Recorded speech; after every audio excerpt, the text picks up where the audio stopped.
The word al-khuf, al-khuf. We hear that a lot, right? Al-khuffayn is two. The two khufs. But you have to know what a khuf is, right? Al-khuf means what? It's a na'lun. It's, if I translate it quickly in English, it would be leather socks.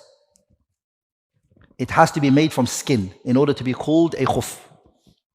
A khuf is when it is made from what? Al-jildu, skin. Okay, leather. Okay, leather is from skin generally, sah? And it also has to cover al-ka'bayni for it to be considered to be a khuf. It has to conceal your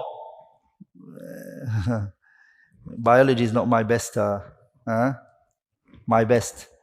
But it has to cover your what? Your ankles. Sah? It has to cover your ankles, both of your ankles. The heels is what some people think it has to cover. Do you understand? That's what some people believe. But it's a must for it to cover your what? Your ankles.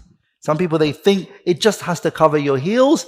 It doesn't matter about the ankles. But that's wrong. That's a misunderstanding. Does that make sense? It has to cover your heels.